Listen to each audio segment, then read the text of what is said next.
Ang maikling pagninilay ni Marcus Aurelius. Si Marcus Aurelius ay isang Romanong emperador at pilosopo noong ika-2 siglo. Kilala siya bilang isang stoic at ang kanyang mga pagninilay tungkol sa buhay, kabutihan at pagharap sa hirap ay nakasulat sa kanyang aklat na Meditations. Isa siyang pinunong may malasakit, matalino at mahinahon sa kabila ng bigat ng responsibilidad bilang isang emperador. Sinulat ni Marcus Aurelius ang Meditations para lang sa sarili niya, parang personal na journal ng kanyang pagninilay at pagdidisiplina sa sarili. Wala siyang intensyon na i-publish ito o ipabasa sa iba. Pero sa kabila nito, naging isa sa pinakamahalagang aklat ng pilosopiyang Stoicism. Siya nga pala, ang Stoic ay isang taong sumusunod sa pilosopiyang Stoicism na nagtuturo ng pagiging kalmado, matatag at may disiplina sa harap ng anumang pagsubok. Para sa isang Stoic, mahalaga ang pagtanggap sa mga bagay na hindi natin kayang kontrolin at ang pagtuon sa sarili nating kilos at pag-iisip. Hindi sila nagpapadala sa anumang emosyon at naniniwala silang ang tunay na kapayapaan ay nanggagaling sa loob, hindi sa panlabas na kalagayan. Sa madaling salita, ang pagiging Stoic ay ang kakayang manatiling mahinahon at makatwiran kahit sa gitna ng kaguluhan.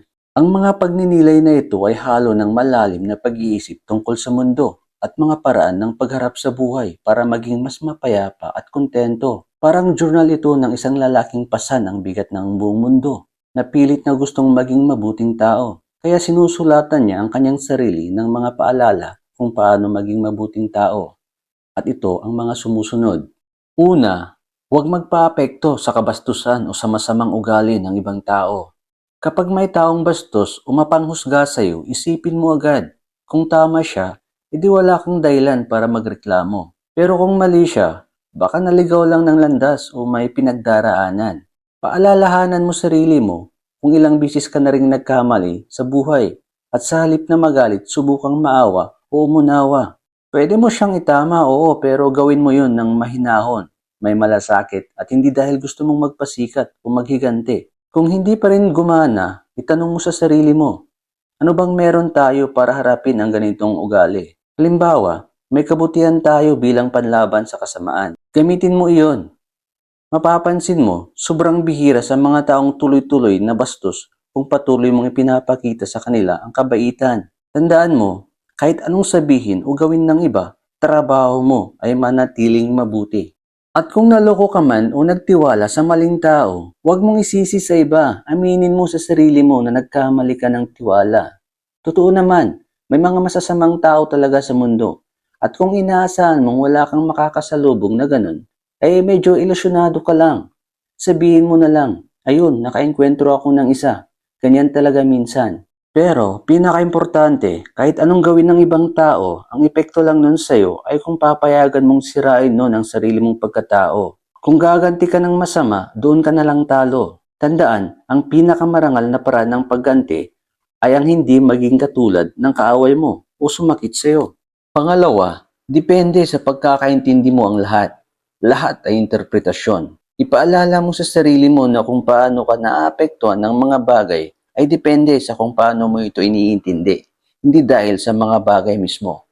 Ano man ang mangyari, may choice ka kung paano ito tanggapin. Kaya kung pipiliin mong huwag masaktan, hindi ka talaga masasaktan. Kung umulan, pwedeng mainis ka at uminit ang ulo mo dahil nabasa ka. O pwedeng piliin mo na maging thankful na lang, nabuhay ka pa at nakakaramdam ka pa ng ulan.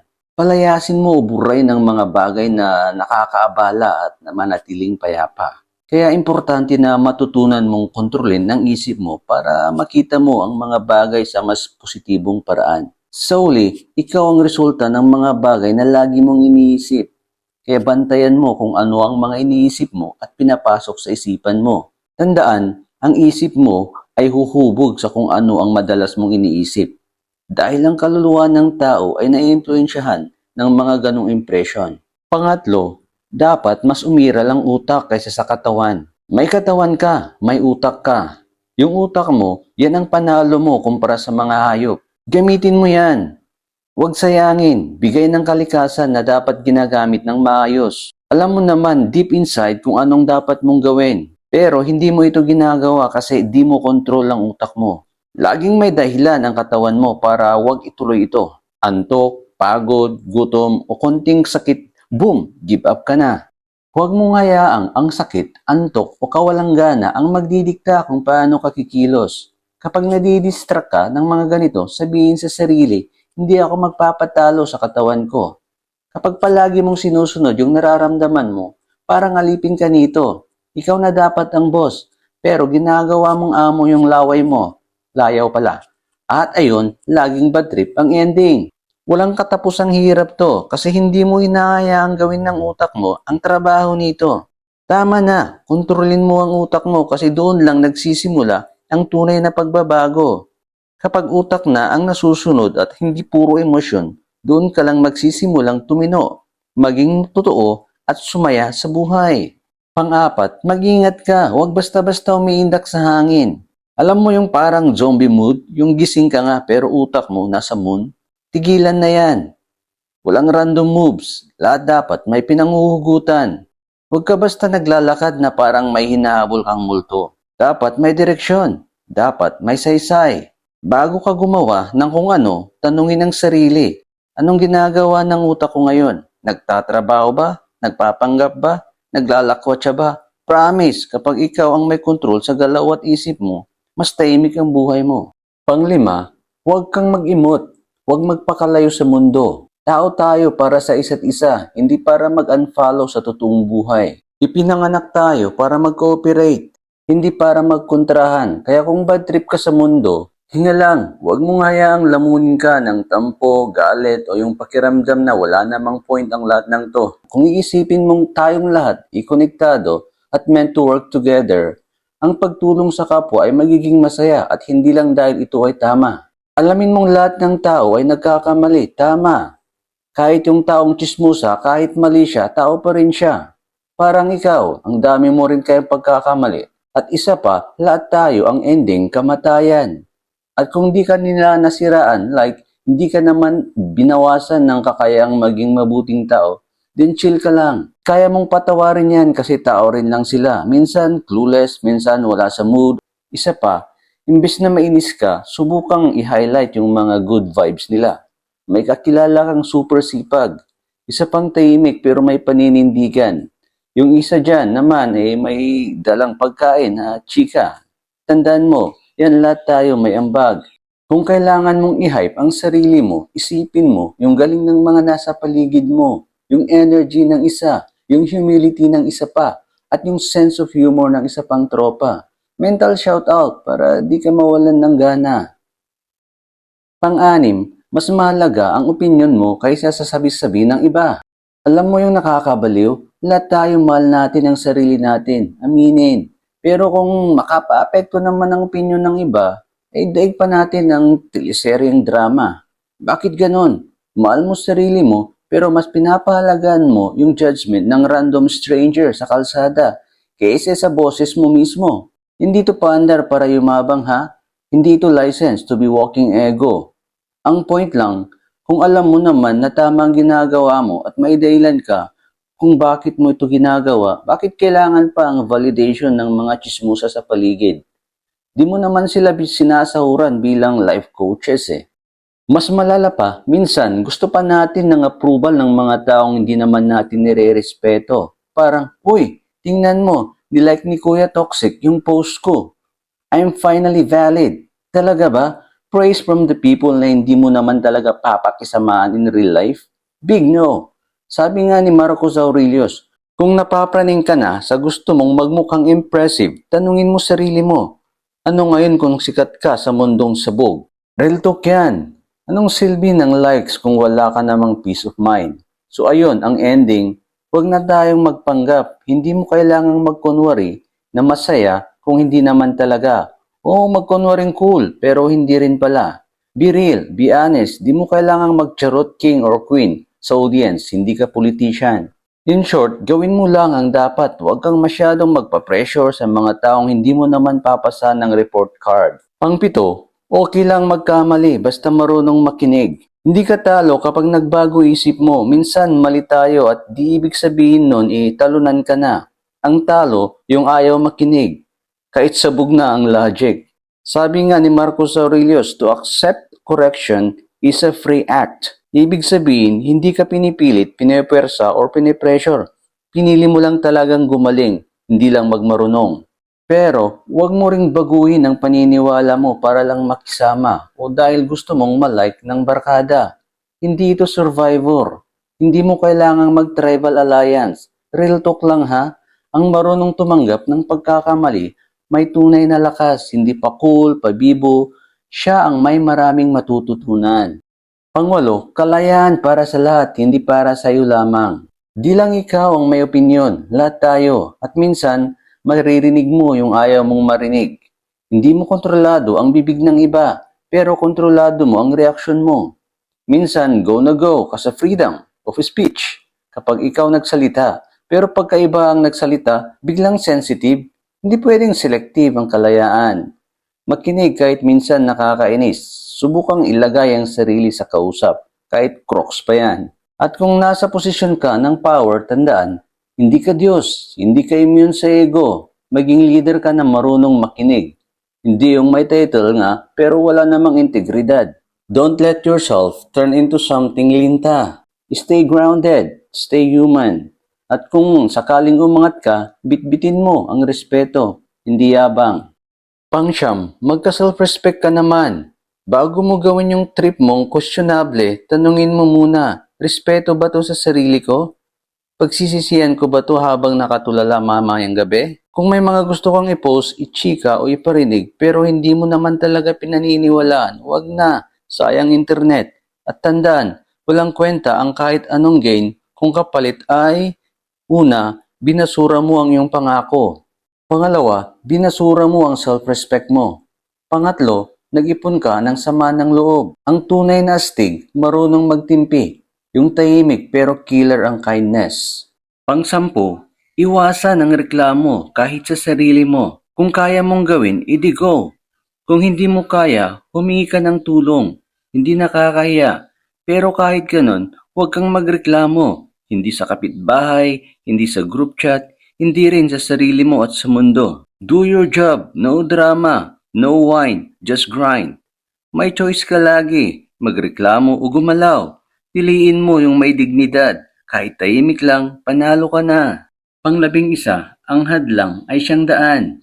Kapag may masamang nangyari, huwag agad magreklamo. Sabihin mo muna, ayos to, anong bagong oportunidad kaya ang dala nito? Hindi ito pagbubulag-bulagan, kundi pagkuha ng panalo sa gitna ng pagkatalo.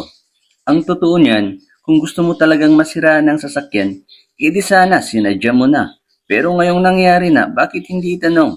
Anong magagawa kong mabuti mula rito?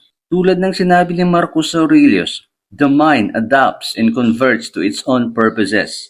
The obstacles to our acting, the impediment to action, advances action. What stands the way becomes the way. Ang hadlang kapag tiningnan sa tamang anggulo ay hindi pala ito hadlang, kundi hakbang. Mental gymnastic, no? Oo. Pero mas mainam na yan kaysa literal na maglupasay ka dyan sa bangketa habang hinihintay ang gobyerno na ikarga ang sasakyan mo. Ito ang sining ng pagbabaliktad ng pananaw. Kapag nasaktan ka, hindi ibig sabihin tapos na ang laban. Ibig sabihin, panibagong level ito. Level up, ika nga. Pang-12, ang pagsubok ay bahagi ng kalikasan. Ang kalawakan, walang pakialam yan sa gusto mong gawin. Basta-basta na lang itong magpapadala ng bagyo, traffic, or existential crisis. At alam mo kung bakit? Kasi ganun talaga ang buhay. Lahat tayo tatamaan.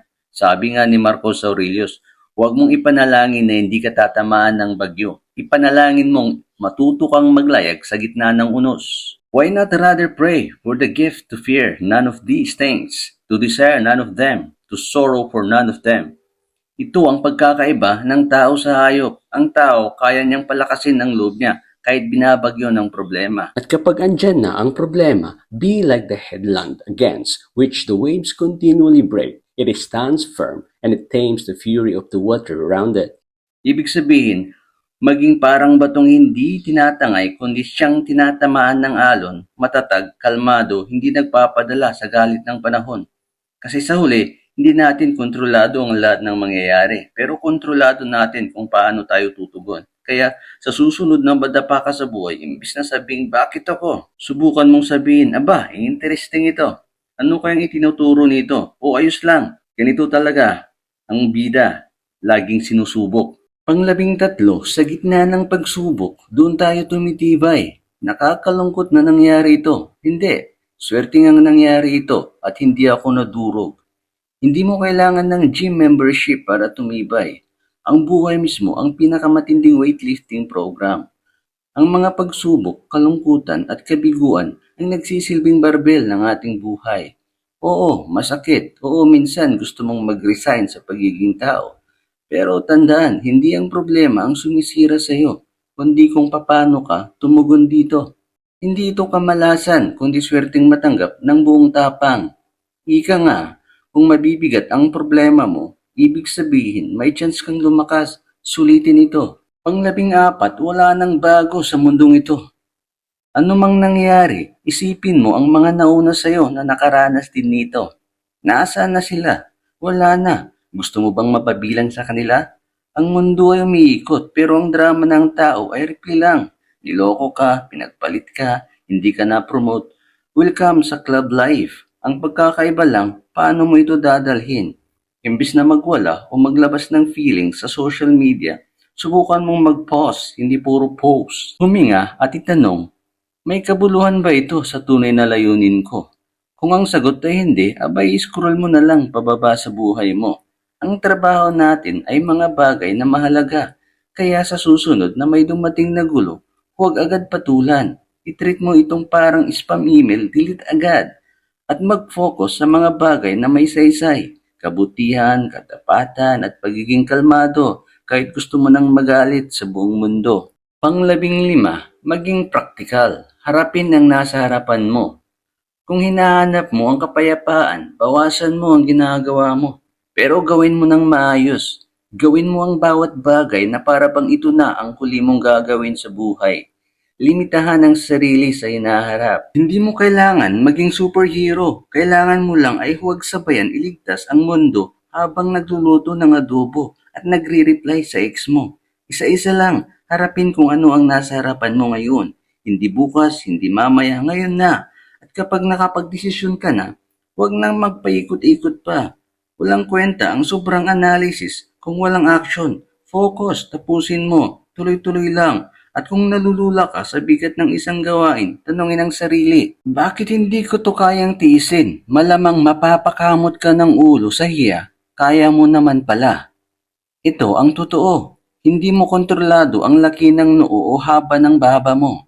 Kung bakit di ka gusto ng crush mo. Pero kontrolado mo kung magiging tapat ka, matyaga, mahinahon at marangal.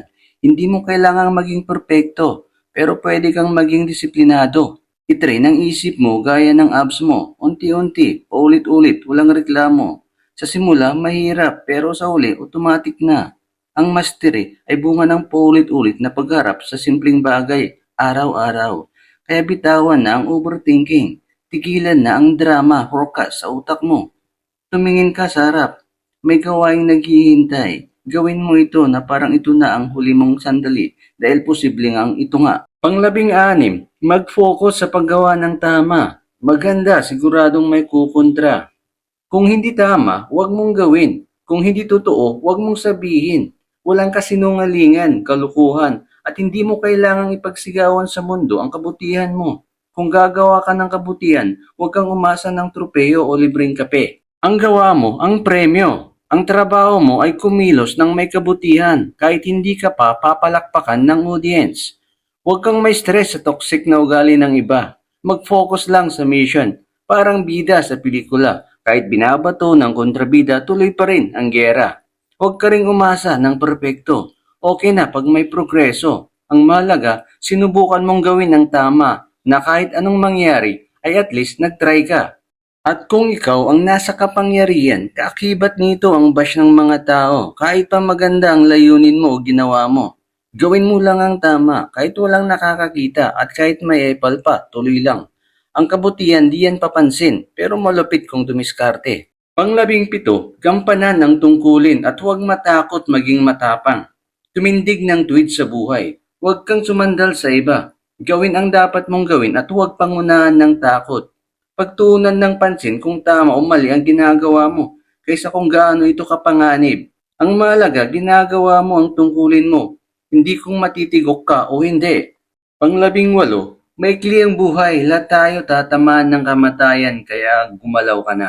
Tama na ang paisi-isi. Panahon na para pumili ng taus-puso, katarungan, katapatan, tapang, disiplina at tamang aksyon. Yan ang unahin, hindi yung kung anong trending. Ilang beses mo na bang sinabi na mamaya na? Ilang pagkakataon at oportunidad ang lumampas dahil sa mamaya na habit mo, manyan na habit pala. Tandaan mo, hindi ka immortal. Isa lang ang buhay mo at paubos ng oras mo. Tigilan mo na ang kakahanap ng validation ng ibang tao. Huwag mo nang ipabukas ang iyong pagbangon ngayon na. May mental hack si Aurelius dyan. Isipin mong patay ka na dati, starting today, ito na ang second life mo. Mas maiksi, pero mas meaningful. Gamitin mo ito ng maayos at nakakaya na kung ang katawan mo ay malakas pa pero yung kaluluwa mo give up na. Oo, baka hindi ka na magiging susunod na Einstein, Olympic gold medalist, or next tech billionaire. Pero hindi ibig sabihin wala ka ng silbi. Ang karakter pwede pang ayusin, ang kabutihan pwede pang gawin. Kahit hindi ka na magiging dakilang thinker o scientist, huwag mong bitawan ang chance mo sa tunay na kalayaan. Kababaang loob, pagsiseryoso sa iba at pagsunod sa Diyos. At gaya ng tanggap mo na hindi ka natatangkad pa, tanggapin mo na rin na may hangganan ang buhay. Darating ang kamatayan sa lahat at ang labis na pagkatakot sa hinaharap ay walang naidudulot kundi hadlang sa tapang na kailangan mo ngayon. Pang-19, sanayin ang sarili sa pagbabalik sa tamang landas. Tanggapin na natin ang buhay parang obstacle course yan. May araw na feel mo parang si Buddha ka. Kalmado, may control, matalino, tapos biglang may dumating na deadline, chismis o na-traffic ka sa EDSA at boom, nawalan ka na ng bait. Okay lang yan. Ang importante, matuto kang bumalik sa ayos agad. Huwag mong hayaan na madiril ang buong araw mo. Gawin mong routine ang pag-recalibrate, parang pag-recenter ng GPS pag naligaw. Kapag nayanig ka ng buhay na madalas mangyayari, bumalik agad sa sarili. Huwag mong hayaang mawala ang ritmo mo. Kasi kung palagi kang bumabalik, mas lalo mong nauunawaan ang harmony ng buhay. May mga bisyo, ugali o mindset ka na siguradong napagtagumpayan mo na dati, pero huwag kang kampante, minsan babalik yan nang hindi mo inaasahan. Ang importante, huwag kang mawalan ng pag-asa kapag nadapa ka, bangon ulit. Huwag kang mabwisit o ma-depress dahil hindi perfect ang araw mo. Tao ka lang, ang mahalaga, bumangon ka ulit, ipagdiwang ang pagiging tao, kahit na may sablay, tuloy lang ang pakay. Isa pa, huwag kang magyabang. Yung wow, ang deep ko ngayon. Tapos mag-selfie, tas quote, relax, hindi mo kailangang i-flex ang growth mo. Ang yabang at pag-show off ay master manipulators ng utak yan. Kapag feeling mo sobrang importante ang ginagawa mo, baka nabiktima ka na pala ng sarili mong ego. Pang-20, pagmasdan ang likod ng bagay upang makita ang tunay nitong anyo. Gusto mo bang mas bumaba ang kapit ng mga bagay sa'yo? Tignan mo sila sa totoo nilang anyo. Yung mamahaling wine, grape juice lang yan na nagpasosyal. Yung mamahaling iPhone, cellphone din lang yan na sosyal din ang pangalan. At hindi lang tutungkol sa gamit, pati kilos ng tao, ganun din. Halimbawa, yung taong sobrang arte sa buhay, ano ba talaga habol niya? Validation, fame, approval ng ibang tao, selfie with filter level 999. Try mo i-strip down ng kaluluwa ng isang tao. Huwag literal ha, baka kasuhan ka. Ano ang nagpapakilig sa puso niya? Ano ang nagpapatas ng kilay niya? Doon mo makikita kung sino siya. Ngayon, tanong, gusto mo bang purihin ng taong nagraran kada 3 oras sa buhay niya? Gusto mo bang i-please ang taong hindi nga niya ma-please sarili niya? Kung binabanatan ka ng insulto or ini-snub ka ng iba, tignan mo muna kung sino ba talaga sila.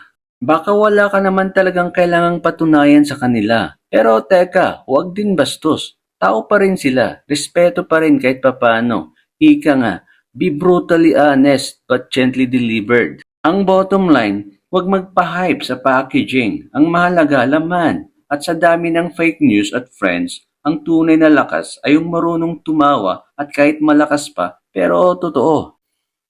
Pang-21, ang yaman ay hindi masama o mabuti. Nasa tao kung paano niya ito gagamitin. Ang pera o ari-arian, wala yang sariling moralidad. Hindi sila automatic na masama o mabuti dahil depende yan sa paano mo gamitin. Yung tawag natin sa gamit o materials, minsan misleading. Oo, mukhang mabuti kasi bago, namahalin at trending. Pero kung puro gamit ang laman ng buhay mo, baka ikaw pa ang gamitin ng mga gamit mo. Tandaan, mas importante ang iyong ugali tulad ng pagiging tapat, matatag, makatarungan at marunong makontento. Kaya kung may respeto ka sa sarili mo, alagaan mo ang isipan mo, matutong makontento. Dahil kung laging bagay ang pinapangalagaan mo, parang pera, likes, ginto, iPhone mo, lagi kang alipin ng takot, inggit at insecurity. Alam mo yung parang may nakatutok sa'yo lagi at anytime aagawin nito ang mga ari-arian mo. Pero teka lang, hindi lang yung mga sakim sa pera ang nakatali dito. Pati yung mga sobrang galit sa kayamanan. Hawak pa rin sila nito. Yung tipong ayoko ng pera, bad yan. Hindi ibigay mo na lang sa akin kasi good yan, wala akong pera eh. Mas okay yung kaya mong gamitin ang yaman ng maayos. Pero kung mawala man, kaya mo ring bitawan ng walang kadramahan. Gamitin mo, oo, pero hindi para magyabang, hindi para ipamukha sa iba. Gamitin mo sa tamang paraan at bagay. Ang mga bagay na wala ka, ituring mo ring parang wala. Tapos tingnan mo yung mga meron ka, tsaka mo isipin, paano kung wala ako nito? Gaano ko ba kamahal to? Pero ingat lang ha, baka sobrang may love ka, tapos pag nawala, magwawala ka. Pang-12, magpasalamat sa lahat ng bagay. Sa unang kabanata ng Meditations, inilahad ni Marcus Aurelius ang lahat ng mga bagay na pinagpapasalamatan niya. Mga aral na kanyang natutunan habang siya bata pa. Isang uri ng taimtim na paggunita at pagkilala sa mga taong humubog sa kanyang pagkatao.